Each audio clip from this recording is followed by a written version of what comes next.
بسم الله الرحمن الرحيم الحمد لله رب العالمين والصلاة والسلام على نبينا محمد وأهل بيته الطيبين الطاهرين اللهم صل على محمد وآل محمد وعجل فرجهم. So in the last class we were talking about the hudud or the Islamic punishment for stealing, and we listed uh, I think we got to 17 conditions. And we said that there's a lot of conditions. When you look at all of the conditions, it's actually a mercy from Allah, because these punishments are very hard to, carry out. And also, we said that these punishments are the common opinion is they're not carried out during the absence of the imam or a ghaiba. So these are carried out by the ma'asum. So in this time we have other type of punishments, but not the specific hudud that are mentioned. So the 17th one we left off on was, if before a theft can be proved or proven, the thief goes to the judge and he repents. And he promises, he says, I won't steal in the future. Then in that case, he is saved from the punishment. So he didn't get caught, and they didn't bring him, and they didn't try him for that theft. But he said, okay, I did something haram. I stole something. So I want to go and apologize for it and give it back and, ask for forgiveness before he gets caught. In that case, the hudud can, or the hudud is plural, had is singular, but the had cannot be enacted on him. So we said that because stealing has a stiff punishment, they cut the fingers of the thief to deter people from stealing. So, for example, if we had that punishment in America or one of the Western countries, and they say anybody who steals, we're going to cut their four fingers off, I'm pretty sure that we wouldn't have as much theft as we have now, because the punishment is a deterrent, the strong punishment. He said, once the theft has been proven, then repentance is of no consequence and punishment will be implemented. Allah will forgive them, but in this case, with when they go to court, they cannot get caught for stealing and then go to court and say, "Oh, I'm sorry," and this and that. But they're in some cases, if the person was not aware of that law, then they would be and they were caught for that, then the punishment wouldn't be enacted. Like, for example, someone became a Muslim and they didn't know that such a thing was haram, or whatever the punishment was. They didn't know about it. And then for that case, maybe they will be let off. So number 18, for a theft to be proven, we need two just witnesses, and they should have actually seen the act of stealing. It may also be that there is just one witness, but the owner also testifies that robbery has taken place. The thief may himself confess twice of his theft and deserve to be punished. If he confesses only once, the stolen goods are taken away from him and restored to the owner, and he is not punished for theft. So the witnesses, they shouldn't, for example, let's say someone has a white bicycle and the bicycle was stolen. And then they see the person like on the bicycle later, and they say, oh, that looks like so-and-so's bicycle that was stolen. That doesn't count as witnessing the act. They need to see the person steal the bicycle. Two people need to see him steal the bicycle from the place that was secured. Like he went inside of the yard of that person in the gate and then took the bicycle and then left with it. So there's more details to it. 19, the last one, I think. If the owner takes back his goods or allows the thief to keep them before the matter is reported to the judge and does not press for a penalty, then the thief is not punished. So if someone steals something from their land and they say, you know what, so just go ahead, you just take it. I'm not gonna press for the punishment. I'm not going to report it, and you probably need it more than I do, and they forgive them and let them take it. And before it reaches the judge, then they're not punished for that. However, if the crime is proven before the judge, even the owner cannot save the thief from the punishment. So once it gets into the hands of the judge, then it's out of the rest of the owner's hands. It's now in the court system. Said some mujtahideen believe that if two just people have not witnessed the theft, it is only proven by two confessions of the thief. The judge has the prerogative to condone him. It is mentioned in the book of Ta'zib that a person came to Amir al-Mu'mineen, Ali ibn Abi Talib alayhi salam, and he confessed that he stole something. So Imam Ali alayhi salam, he said, "Can you recite some of Quran for me?" He said, "Yes, Surah Baqarah." So Imam Ali said, "I have recited your hand in exchange for Surah Baqarah." So the judge made this ruling in this case, the Ma'sum Imam, infallible Imam. He said, instead of taking your fingers for this crime, I have given exchange for this that you read Surah Baqarah. He says, one of the companion, he said, one of the people present said, "Ya Ali, have you overlooked the had or the divine punishment?" Imam Ali alayhi salam said, "What do you know about this? Awarding the penalty is only necessary when two just witnesses have testified. But if the crime is confessed by the thief himself, the Imam can forgive him for that." So in this case, the Imam forgave him and told him to do something else. As we see mentioned that when someone does an evil deed and he should follow it up with a good deed. So in this case, the Imam told him to read some of the Quran as a ransom for the bad deed that he did. Sheikh, I have a question on that. Is it applicable to any judge or just imams? Well, in this case, it didn't. They didn't have the witnesses for the actual to carry out that Islamic punishment. So in that case, the judge can give any type of punishment outside of those. So they have a range of things they can do, and these are called ta'zirat, I believe.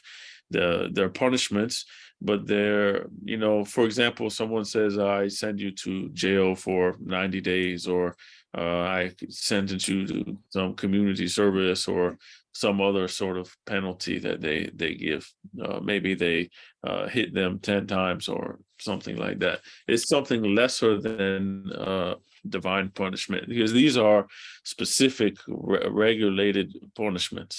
I know, but I'm that saying we have. Does it have to be a masum to make that kind of a determination, or any qadi can do that? No, any qadi, but for the specific ones, like the ones we have for or drinking or stealing and these type of things, those specific hudud, then that needs to be by the imam. This is the common belief. Maybe some other places maybe they do that. I'm not sure how they do that. For example, I'm not sure. As I said, I don't know how they do in like Islamic Republic of Iran, for example. I don't know if they carry out hudud or not. I haven't been there. I did most of my stuff in Iraq, so I haven't been there. I'm not sure how they carry out their punishments. Okay. If they do hudud or they don't do hudud, or for example, like Pakistan, I don't know, what do they do there? Do they carry out these punishments there, or do they carry out lesser punishments? Yeah, lesser punishment. $20. Right? Give me $20 and I will reduce your penalty from finger to nothing. Yeah, the bribery.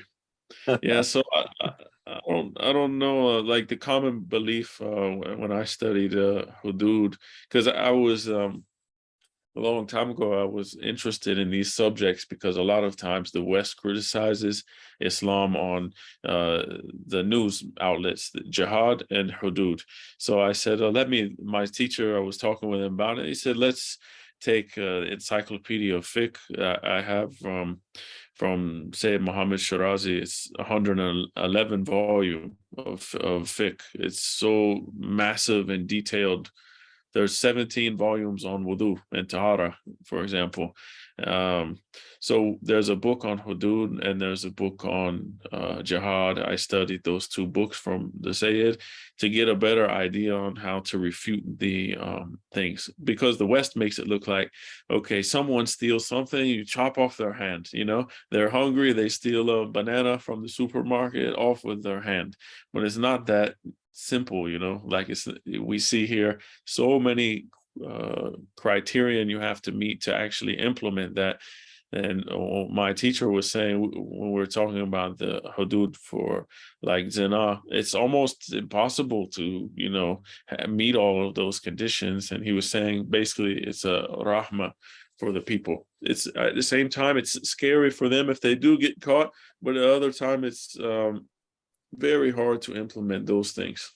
But there is this distinction between the Shia beliefs and the non-Shia beliefs. I think the Ahlul Bayt, beliefs are followers of Ahlul Bayt have a more liberal view on this thing than, because if in Saudi Arabia, if you're caught for something like that, they will chop it off, the whole hand, no fingers, with just Wow. get by with it type thing. Yeah. So Yeah. there's a lot of distinction between that. So yeah, maybe they don't have as many criteria to that's right. judge by. Maybe it's just the code says I can do this or do that. And, exactly.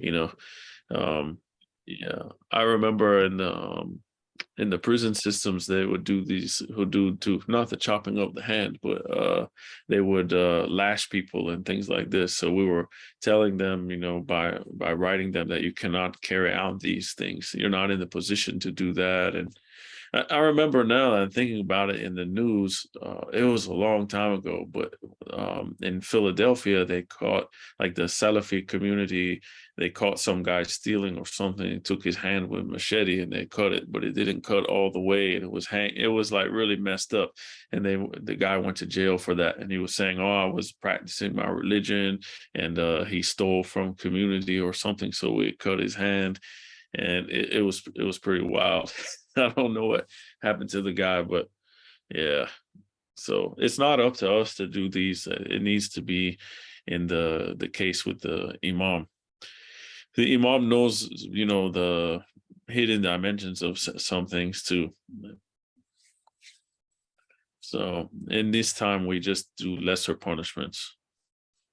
And I'm glad you emphasized that, because again, like I said, there are criteria that in the Sunni faith uses, like ISIS. I shouldn't say Sunni, but ISIS used in Iraq or Syria. They were fanatics about things, and they were not necessarily Islamic in their determination. So I just don't know if they just come up with it and they get the worst punishment before they give any kind of reprimands, or that's I think they were punishing ladies for like wearing if it wasn't black, for example, if they had like a color or something, then they were, even if it was proper hijab, they were punishing them with different things. Yeah, that was like a really dark time, honestly. Yeah, they are very illiterate people. I mean, they really don't know anything much about the religion. They just heard something and they just go to the extreme. So if they should do anything, they should have carried out the hudud on themselves. Yeah. All the stuff they were doing. Yeah. Man, really bad. Yeah. So hopefully they have, that mindset is still there. So we have to fight against the mindset, because the people, they change all the time, but their mindset's always going to come back with a different name. That's why I said it doesn't matter. We call them ISIS or Daesh or Shabab or, Al Qaeda, all those names, they're all the same. It's just different group, same name, but different name, but same ideology. So we have to, get to the root of the ideology and dismantle it, and then show them that, it's not the way. So, alhamdulillah for Ahlul Bayt alayhimus salam. So then we know at least the proper way according to the jurisprudence. But these things are really interesting to know about them, even though we don't implement them, because someone comes and says, "Oh, you guys are so harsh," and they look at ISIS and they say, "Oh, you guys just stone people and chop off hands and all this stuff," and we're like, it's not really like that. You need to meet. You start listing all the conditions for them, or for example, in jihad, there's so many conditions in jihad to that we have to. If someone were fighting, they'd have to fulfill all those things. It's almost like you're not even fighting. I mean, you can't hurt old people or children. Someone runs away from you, you can't chase them, you can't burn trees, you can't stop them from getting water. It's like so many things. It's like, what kind of fighter is this? So they paint the picture that the Muslims are savage or doing all these bad things. But I mean, we do have people that did bad things in history and did stuff, but they didn't follow the way of the Prophet. They didn't follow the way of Ahlul Bayt alayhimus salam. They just did their own way, and they just had the title of Muslim, so it made all the rest of the Muslims look bad. So unfortunately. So that's why it's important to know exactly what they say and what Ahlul Bayt says, what we're supposed to do. And then we can refute those things and say, okay, some people did those, but that's not really the proper way. That's not how we should have done it. If the Ahlul Bayt, if they followed them, then they wouldn't have done those things. So he says, let's get back to the text here. He says, if the crime satisfies the above conditions, those 19 conditions we met, the amputating of the hand could only be carried out by the just ruler or judge. No other person is qualified to award the penalty or carry out the punishment. The Qadi is responsible for recovering the stolen goods and restoring them to the owner. If the goods are used or lost, then the thief has to make good the loss. So they have to pay the restitution. So if they stole $10,000 and then they went and spent it and bought a whole bunch of stuff, they need to, they recovered 5,000, for example. He still owes the other 5, so he needs to pay that money back. The order for the returning of stolen goods is the same, whether the theft is proved according to the divine law or not. If a thing belonging to someone else is taken, it has to be returned. So even if they don't have enough witnesses to carry out the divine punishment, and he maybe received lesser punishment, or for example, a juvenile stole something, so a non-baligh, he's not old enough to be tried by this type of punishment, but he stole something, it still needs to be returned to the owner, regardless of if he's going to get that punishment or not. Maybe he gets some lesser punishment, but he still needs to return the stuff.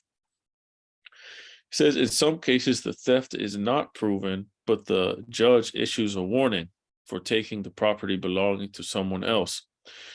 The judge may scold or perhaps give a like I said, like ta'zirat, like they have it's like a light beating or something like this to the person so that he doesn't repeat that act. Or maybe they take him to the public square and they give him like 10 lashes, not to, it's more like of a humiliation thing, not to hurt them per se, but it's like publicly shaming them in front of others.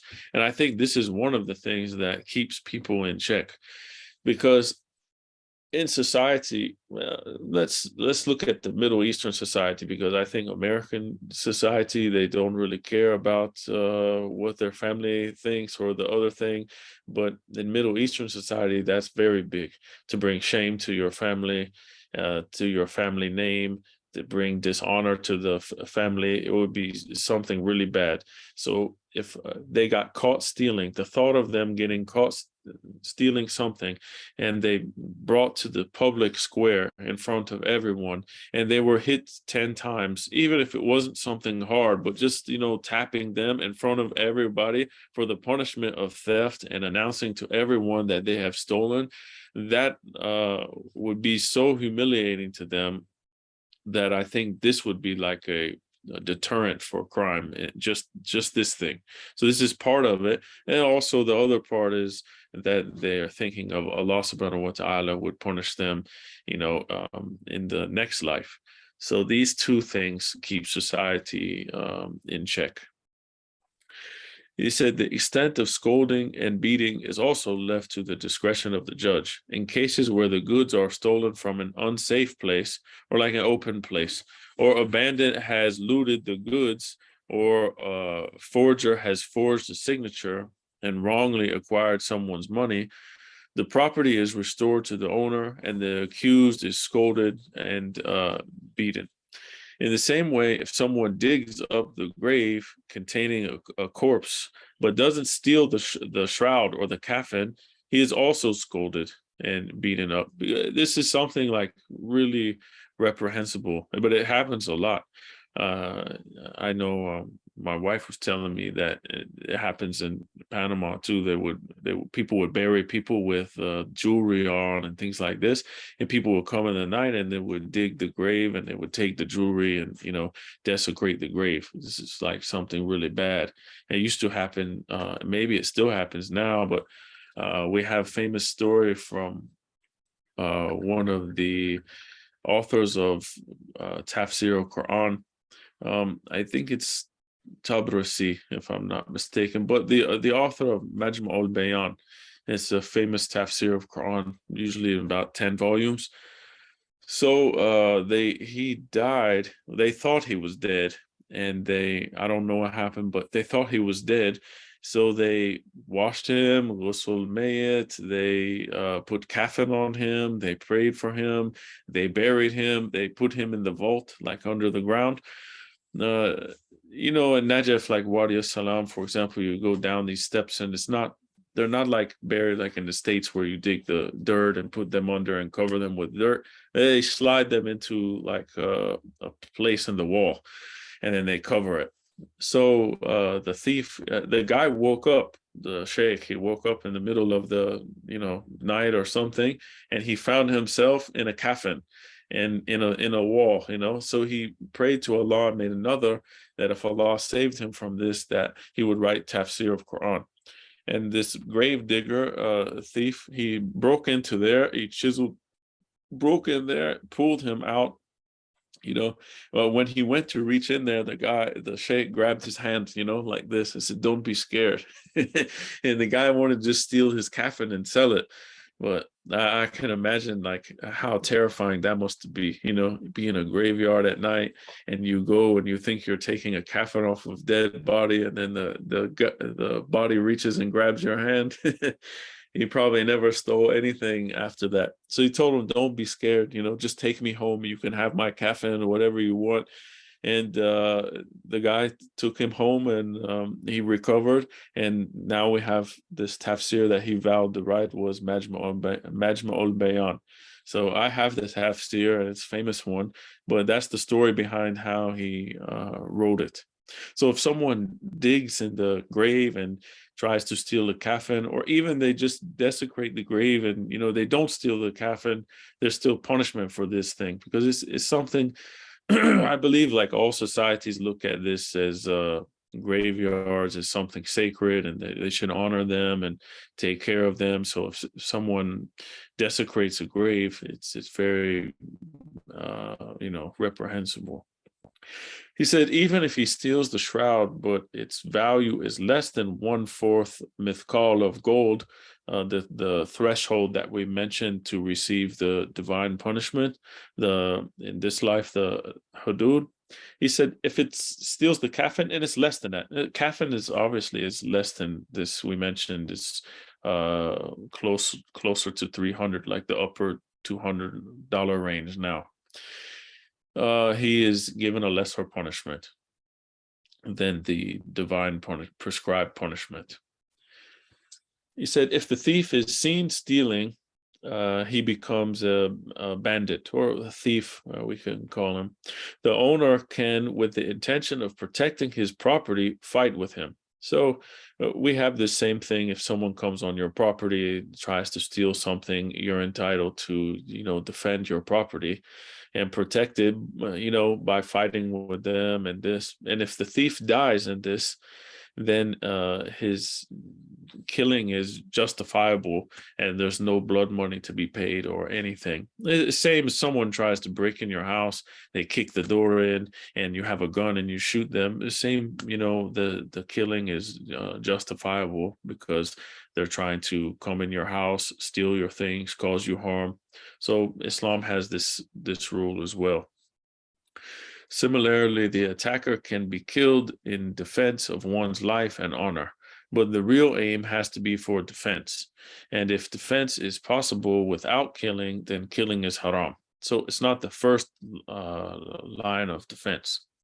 Only the least aggressive measures necessary for defense are permitted. So we don't jump to the first one and just shoot them, for example. We need to try to, use if we think we can overpower them with a lesser way, then we should do that. The Muslim can't be like those people who have guns, and they just sit around on their front porch and they're just waiting for someone to trespass on their yard so they can take their gun and get target practice and shoot at them. You think of something like this, is thinking like somewhere in Texas, the guy has all the no trespassing signs everywhere and he's just waiting out there with his rifle for someone to wander across and, shoot at them.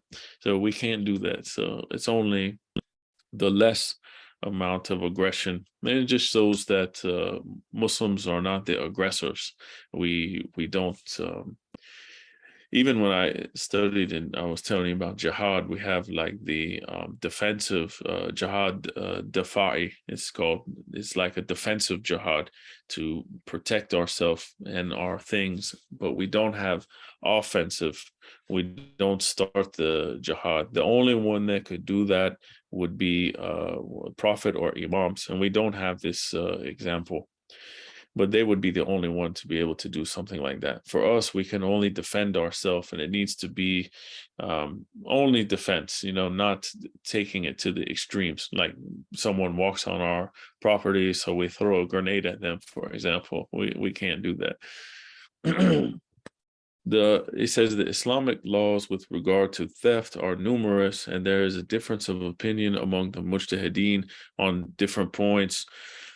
He said, this book is not for this topic, so this should be enough for this book. And I think he went into many points, actually. He listed 19 of them.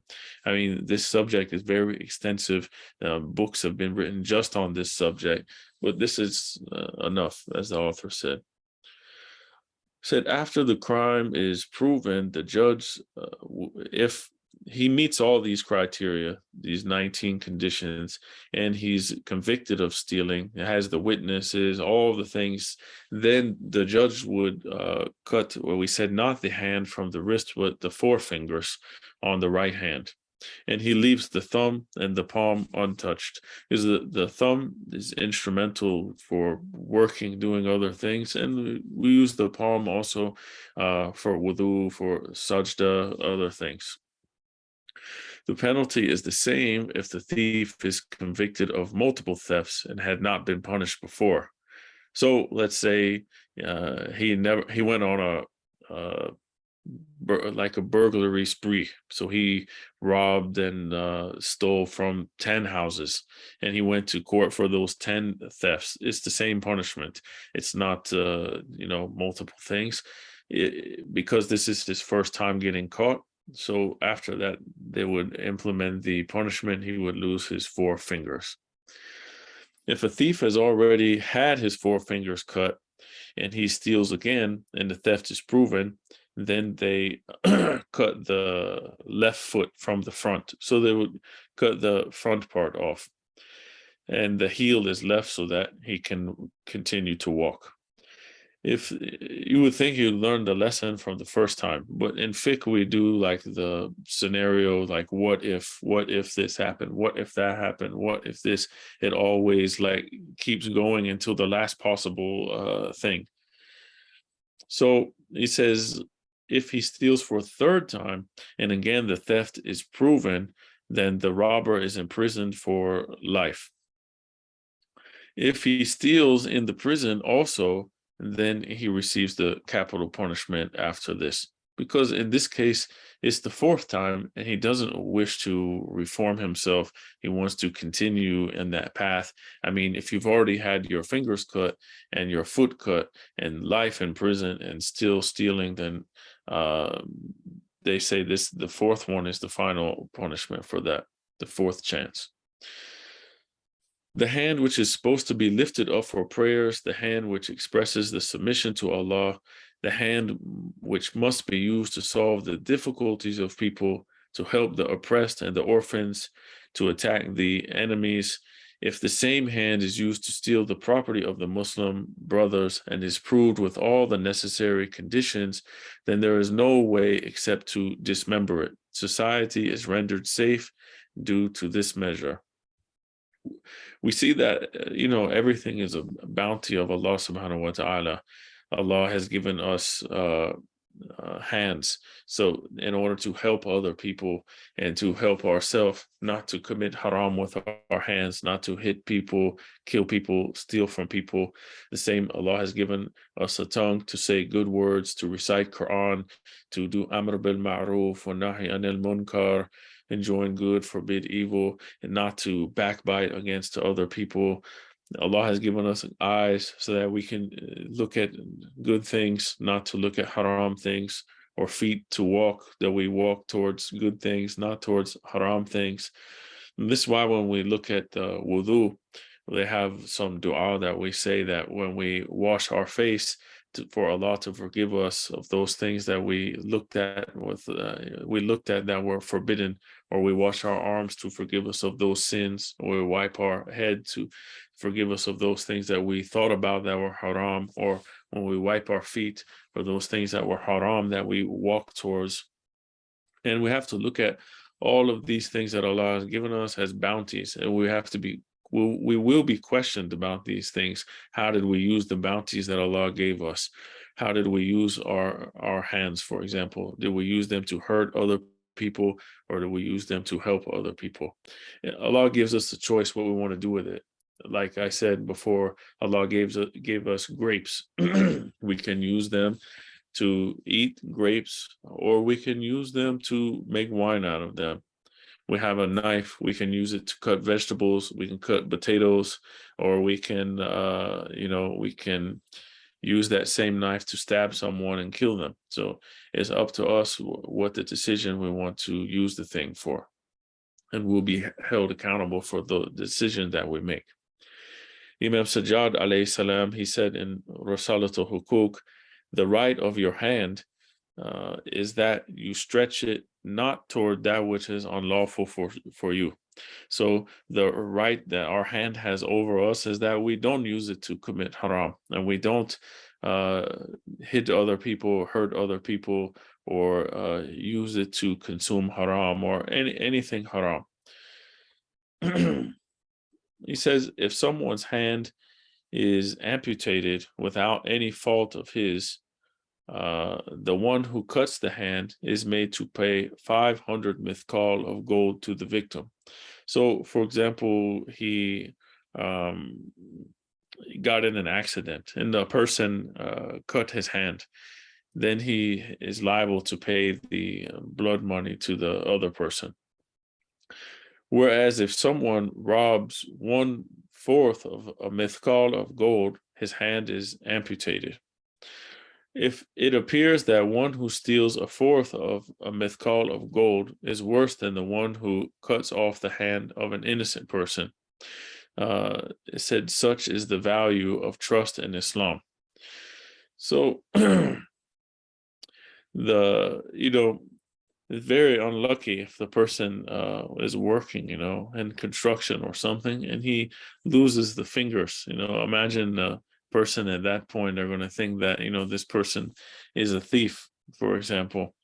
Or if he gets amputated, without, him wanting to do that. No one wants to do that, but someone accidentally, for example, cuts his hand, or he cuts his hand thinking that he is stolen, and the person didn't steal anything. It is proven later that he didn't do it. then the person who cut his hand has to pay him 500 mithqal of gold for the diya, or the blood money. So with this, we have ended this 23rd chapter, 23rd greater sin. And the 24th one, inshallah, we'll continue with next week, which is short weighing or cheating in business, which is unfortunately very prevalent in this day and age and has been for a long time. So we'll end here and we'll take a short break, inshallah, and continue with the next class. Sallu ala Muhammad wa ala Muhammad. Allahumma salli